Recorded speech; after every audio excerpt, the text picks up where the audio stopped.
नारायणं नमस्कृत्यं नरं चैव नरोत्तमं देवीं सरस्वती व्यासं ततो जयमुदीरयेत् नष्टप्रायेषु भद्रेषु नित्यं भागवतसेव्या भगवती उत्तमश्लोके भक्ति भवति नैष्टिके कृष्णाय वासुदेवाय देवकी नंदनाय च नन्दगोपकुमाराय गोविन्दाय नमो नमः। मूकं करोति वाचालं पङ्गुलङ्घयते गिरिं यत्कृपातमहं वन्दे परमानन्दं माधवं श्रीचैतन्येश्वरं श्रीगुरुदीनतारिणं। श्रीमद्भागवत महापुराण 7वां स्कंद अध्याय 10। प्रहलाद जी के राज्याभिषेक और त्रिपुर दहन की कथा। नारद जी कहते हैं, प्रहलाद जी ने बालक होने पर भी यही समझा कि वरदान मांगना प्रेम भक्ति का विघ्न है, इसलिए कुछ मुस्कुराते हुए उन्होंने भगवान से बोले। प्रहलाद जी ने कहा, प्रभु मैं जन्म से ही विषय भोगों में आसक्त हूँ, अब मुझे इन वरों के द्वारा आप लुभाइए मत। मैं उन भोगों के संग से डरकर उनके द्वारा होने वाले तीव्र वेदना का अनुभव कर उनसे छूटने की अभिलाषा से आपकी शरण में आया हूँ। भगवान, मुझे तो भक्त के लक्षण है या नहीं यह जानने के लिए आपने अपने भक्त को वरदान मांगने की ओर प्रेरित किया है। ये विषय भोग हृदय की गांठ को और मजबूत करने वाले तथा बार बार जन्म मृत्यु के चक्कर में डालने वाले हैं। जगत गुरु, परीक्षा के सिवा ऐसे कहने का और कोई कारण नहीं दिखता, क्योंकि आप दयालु हैं। आपसे जो सेवक अपनी कामनाएं पूर्ण करना चाहता वह सेवक नहीं, वह तो लेन देन करने वाला निरा बनिया है। जो स्वामी से अपनी कामनाओं की पूर्ति चाहता है वह सेवक नहीं है, और सेवक से सेवा कराने के लिए, उसका स्वामी बनने के लिए उसकी कामनाएं पूर्ण करता है वह स्वामी नहीं। मैं आपका निष्काम सेवक हूँ, आप मेरे निरपेक्ष स्वामी हैं। जैसे राजा और उसके सेवकों का प्रयोजन बस स्वामी सेवक का संबंध रहता है, वैसे ही मेरा आपका संबंध नहीं है। मेरे वरदानी शिरोमणि स्वामी, यदि आप मुझे मुँह मांगा वर देना चाहते हैं तो यह वर दीजिए कि मेरे हृदय में कभी किसी कामना का बीज अंकुरित ही ना हो। हृदय में किसी भी कामनाओं के उदय होते ही इंद्रिया, मन, प्राण, देह, धर्म, धैर्य, बुद्धि, लज्जा, श्री, तेज, स्मृति और सत्य ये सब के सब नष्ट हो जाते हैं। कमल नयन, जिस समय मनुष्य अपने मन में रहने वाली कामनाओं का परित्याग कर देता है उसी समय वह भगवत स्वरूप को प्राप्त कर लेता है। भगवान, आपको नमस्कार है। आप सबके हृदय में विराजमान उदार शिरोमणि स्वयं पर ब्रह्म परमात्मा है। अद्भुत नृसिंह रूप धारण और श्री हरि के चरणों में बार बार प्रणाम करता हूँ। श्री नृसिंह भगवान ने कहा, प्रहलाद, तुम्हारे जैसे मेरे एकांत प्रिय प्रेमी इस लोक अथवा परलोक की किसी वस्तु के लिए कभी कोई कामना नहीं करते, फिर भी अधिक नहीं, केवल एक मनवंतर तक मेरी प्रसन्नता के लिए तुम इस लोक में दैताधिपतियों के समस्त भोगों को स्वीकार कर लो। समस्त प्राणियों के हृदय में यज्ञों के भोक्ता ईश्वर के रूप में मैं ही विराजमान हूँ। तुम अपने हृदय में मुझे देखते रहना, मेरी लीला कथा जो तुम्हें अत्यंत प्रिय है सुनते रहना। समस्त कर्मों के द्वारा मेरी आराधना करना, इस प्रकार अपने प्रारब्ध कर्म का क्षय कर देना। भोग के द्वारा पुण्यों के फल और निष्काम पूर्ण कर्मों को द्वारा पाप का नाश करते हुए समय पर शरीर का त्याग करके समस्त बंधनों से मुक्त होकर तुम मेरे पास आ जाओगे। देवलोक में भी लोग तुम्हारी विशुद्ध कीर्ति का गान करेंगे। तुम्हारे द्वारा की हुई मेरी स्तुति का जो मनुष्य कीर्तन करेगा और साथ ही मेरा तुम्हारा स्मरण भी करेगा, वह समय पर कर्मों के बंधन से मुक्त हो जाएगा। प्रहलाद जी ने कहा, महेश्वर, आप वर देने वाले के स्वामी हैं। आपसे मैं एक वर मांगता हूँ। मेरे पिता आपके ईश्वरी तेज की ओर सर्वशक्तिमान चराचर गुरु स्वयं आपको ना मानकर आपकी बड़ी निंदा की है। इस विष्णु ने मेरे भाई को मार डाला, ऐसी मिथ्या दृष्टि रखने के कारण पिताजी क्रोध के वेग को सहन करने में असमर्थ हो गए थे। इसी से आपने आपका भक्त होने के कारण मुझसे भी द्रोह किया। दीनबंधो, यदि आपकी दृष्टि पड़ते पवित्र हो चुके फिर भी मैं आपसे प्रार्थना करती हूँ उसे जल्दी नाश न होने वाले दुष्कर दोष से मेरे पिता शुद्ध हो जाए। नृसिंह भगवान ने कहा, निष्पाप प्रहलाद, तुम्हारे पिता स्वयं पवित्र होकर तर गए। इसकी तो बात ही क्या, यदि उनकी 21 पीढ़ियों के पितर होते तो भी उनके साथ भी वे तर जाते, क्योंकि तुम्हारे जैसा कुल को पवित्र करने वाला पुत्र उनको प्राप्त हुआ। मेरे शांत समदर्शी और सुख से सदाचार पालन करने वाले प्रेमी भक्त जहाँ जहाँ निवास करते हैं वह स्थान चाहे कीटक की क्यों ना हो पवित्र हो जाते हैं। दैतराज, मेरे भक्तिभाव से जिनकी कामनाएं नष्ट हो गई, वे सर्वत आत्मभाव हो जाने के कारण छोटे बड़े किसी भी प्राणी को किसी प्रकार से कष्ट नहीं पहुंचाते। संसार में जो लोग तुम्हारे अनुयायी होंगे वे भी मेरे भक्त हो जाएंगे। बेटा, तुम मेरे सभी भक्तों के आदर्श हो। यदि मेरे अंग का स्पर्श करने से तुम्हारे पिता पूर्ण रूप से पवित्र हो गए हैं, तथापि तुम उनकी अंत्येष्टि क्रिया करो। तुम्हारे जैसे संतान के कारण उन्हें उत्तम लोगों की प्राप्ति होगी। बस तुमने अपने पिता के पद पर स्थित हो जाओ और वेदवादी मुनियों की आज्ञा के अनुसार मुझ में अपना मन लगाकर मेरी शरण में रहकर मेरी ही सेवा के लिए अपने सारे कार्य करो। नारद जी कहते हैं, युधिष्ठिर, भगवान की आज्ञा के अनुसार प्रहलाद जी ने अपने पिता की अंत्येष्टि क्रिया की। इसके बाद श्रेष्ठ ब्राह्मणों ने उनका राज्याभिषेक किया। इस समय देवता, ऋषि आदि के साथ ब्रह्मा जी भी नृसिंह भगवान को प्रसन्न वदन देखकर पवित्र वचनों द्वारा उनकी स्तुति की, उनसे बात की। ब्रह्मा जी ने कहा, देवताओं की आराध, आप स्वर्ग अंतर्यामी, जीवों के जीवन दाता, मेरे भी पिता यह पापी दैत्य आप लोगों को बहुत ही सता रहा था। यह बड़ी सौभाग्य की बात है कि आपने इसे मार डाला। मैंने इसे वर दे दिया था कि मेरी सृष्टि का कोई भी प्राणी तुम्हारा वध न कर सकेगा। इससे यह मतवाला हो गया था। तपस्या, योग और बल के कारण उच्छृंखला होकर उसे वेद विधियों का उच्छेद कर दिया था। यह भी बड़े सौभाग्य की बात है कि इसके पुत्र परम भागवत सुहृदय नन्हे से शिशु प्रहलाद को अपने मृत्यु के मुख से छुड़ा दिया।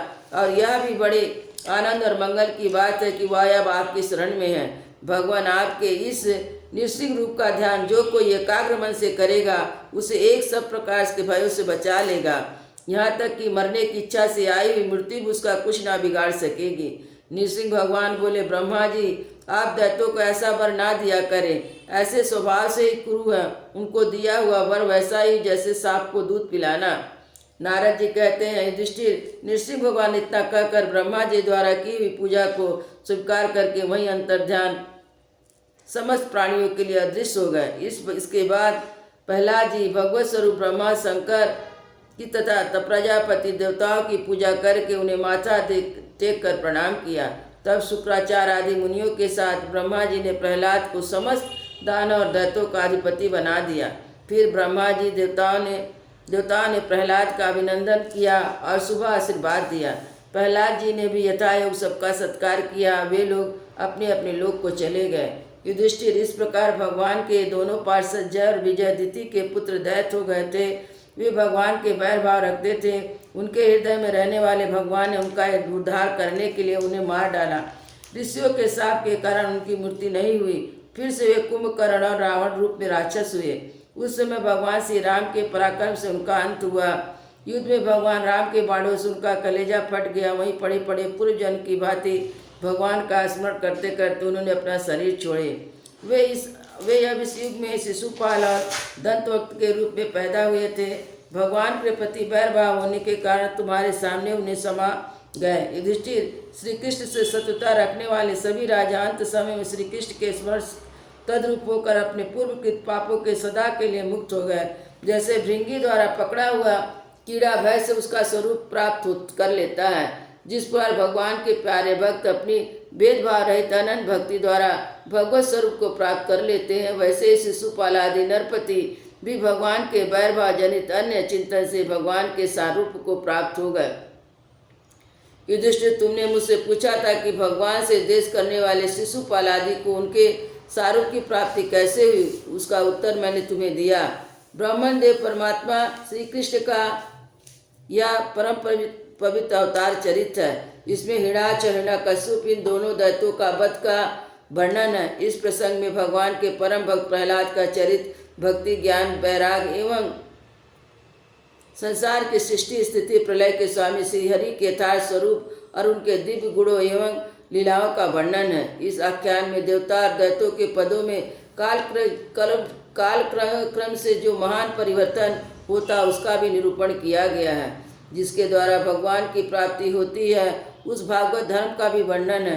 अध्याय के संबंध में भी सभी जानने योग्य बातें इसमें हैं। भगवान के पराक्रम से पूर्ण इस पवित्र आख्यान को जो कोई पुरुष श्रद्धा से कीर्तन करता है, सुनता है, वह कर्म बंधन से मुक्त हो जाता है। जो मनुष्य परम पुरुष परमात्मा की या नृसिंह लीला, सेनापतियों द्वारा हिरण्यकश्यप का वध, संत शिरोमणि प्रहलाद जी का पावन क्रम एकाग्र मन से पढ़ता सुनता है, भगवान के अभय पद वैकुंठ को प्राप्त होता है। युधिष्ठिर, इस मनुष्य लोक में तुम लोग के लोगों का भाग्य अत्यंत प्रशंसनीय है, क्योंकि तुम्हारे घर में साक्षात परब्रह्म परमात्मा मनुष्य का रूप धारण करके गुप्त रूप से निवास करते हैं। इसी से सारे संसार को पवित्र कर देने वाले ऋषि मुनि बार बार उनका दर्शन करने के लिए चारों ओर से तुम्हारे घर पर आया करते हैं।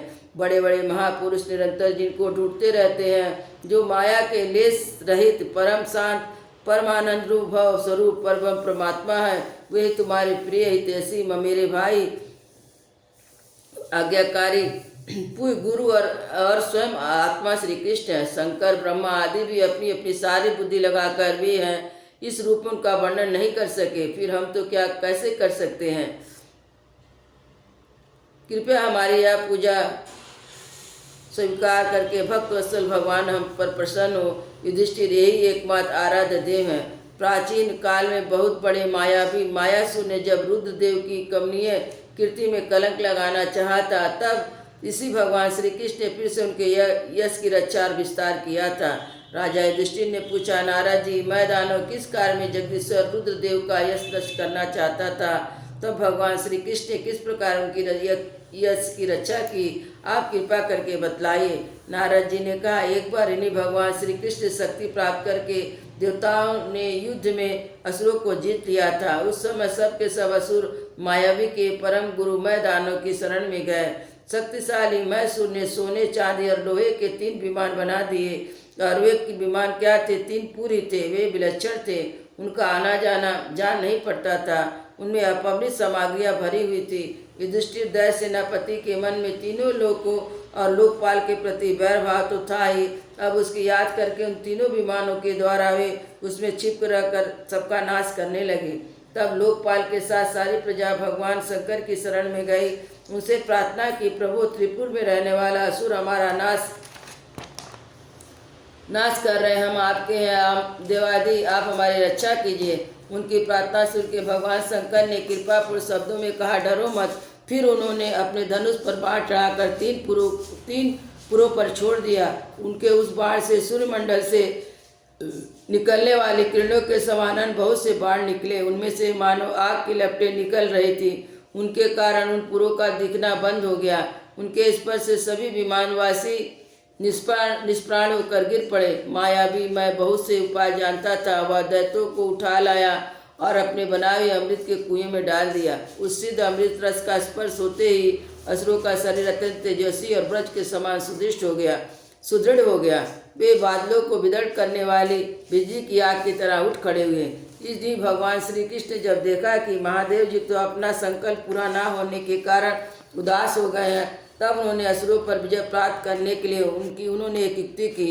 यही भगवान विष्णु उस समय गौ बन गए और ब्रह्मा जी बछड़ा। दोनों ही मध्याह्न के समय उन तीनों पुर में गए और सिद्ध रस के कुओं का सारा अमृत पी गए।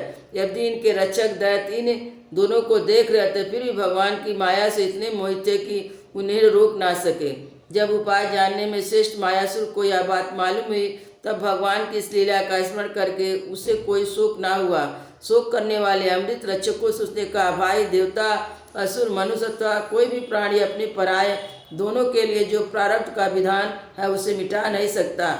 जो होना था सो हो गया, शोक करके क्या करना है। इसके बाद भगवान श्री कृष्ण ने अपनी शक्तियों के द्वारा भगवान शंकर के युद्ध की सामग्री तैयार की।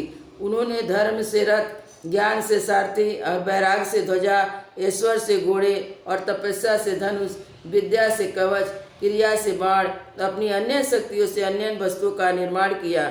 इन सामग्रियों से सज धज कर भगवान शंकर रथ पर सवार हुए, वे धनुष बाण धारण किया। भगवान शंकर ने अभिजीत मुहूर्त में धनुष बाण चढ़ाया और तीनों दुर्भेद विमानों को भस्म कर दिया। युधिष्ठिर, उस समय स्वर्ग में दुधुम्बियाँ बजने लगी, सैकड़ों विमानों की भीड़ लग गई। देवता, ऋषि, पितर, सिद्धिगर आनंद से जय जयकार करते हुए पुष्पों की वर्षा करने लगे, अप्सराएं नाचने गाने लगी। युधिष्ठिर, इस प्रकार उन तीनों पुरों को जलाकर भगवान शंकर ने पुरारी की पदवी प्राप्त की। ब्रह्मा आदि की स्तुति कर सुनते हुए अपने धाम को चले गए। आत्मस्वरूप जगत गुरु भगवान श्री कृष्ण इस प्रकार अपनी माया से जो मनुष्य की लीलाएं करते हैं, ऋषि लोग उन्हें अनेक लोकपालों लीलाओं का गान किया करते हैं। बताओ, मैं तुम्हें और क्या सुनाऊं।